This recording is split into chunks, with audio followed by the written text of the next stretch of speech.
In the north of England, there was a small town, Willowbridge. The streets there gleamed with moisture, the trees whispered with birds, and in the early mornings, the clouds danced across the sky as if painted by an artist's brush. In an old house of that town, a child was born, Lewis Carter.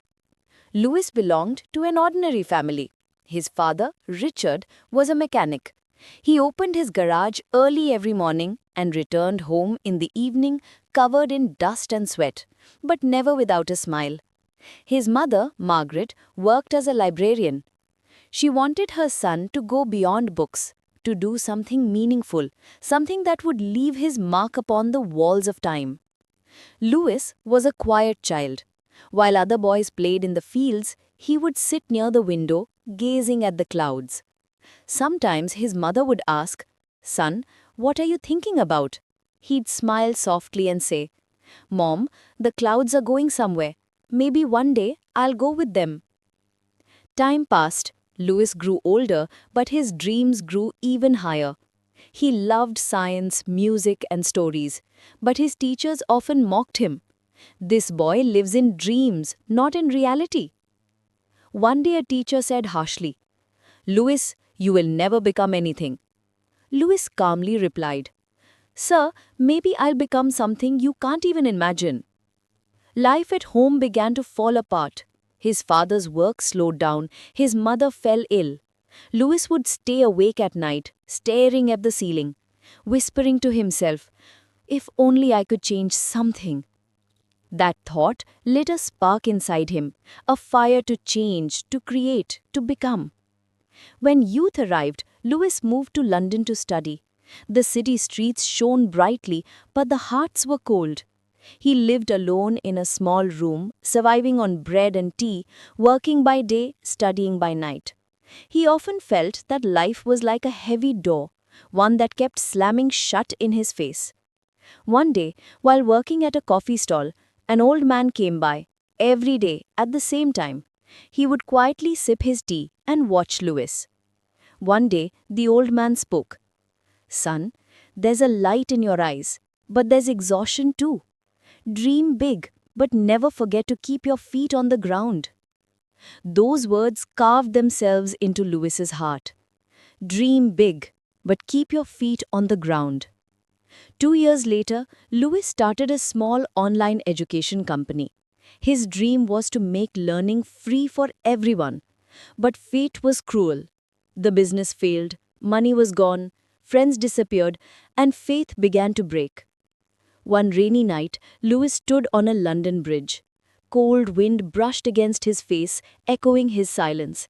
He looked up at the sky and whispered, "What did I do wrong? All I ever did was dream." The rain washed away his tears, but deep inside, a tiny spark still survived. The next morning, Lewis made himself a promise. "I will turn my failures into my strength."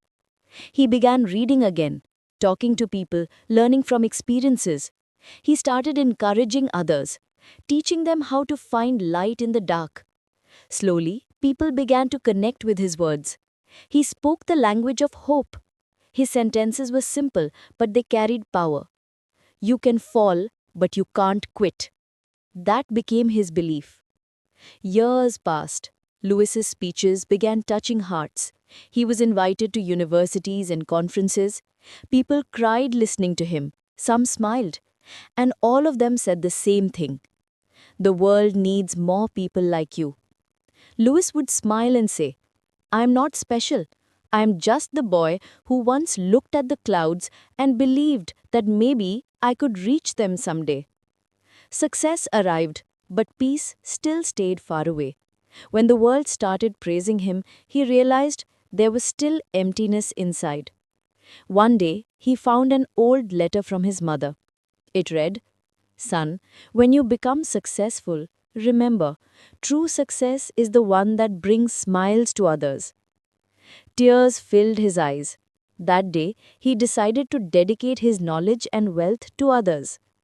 Lewis founded an institute where poor students could study for free. He often visited them himself, teaching them how to dream, telling them life is not your test, it's your opportunity. Many children who once felt hopeless now walked with purpose. Years rolled by, Louis's hair turned white, but his heart remained young. He returned to his hometown. The same trees, the same winds, the same school. Standing before the children, he said, "Kids, dreaming is not weakness, it's strength. The world will try to stop you, but never stop believing in yourself. Remember, even the highest sky begins with a single dream." The children clapped joyfully. Louis looked up at the sky. Clouds drifted above him. He smiled softly. Maybe now I'm finally going with them. A few months later, Louis wrote his final words. They were simple, yet eternal. Dreams are the power that make us human.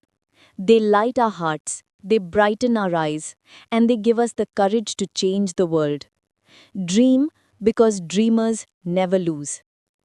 This was the story of Louis, the Traveler of Dreams. It's not just a story, it's a reflection of every soul that still carries a spark of hope within.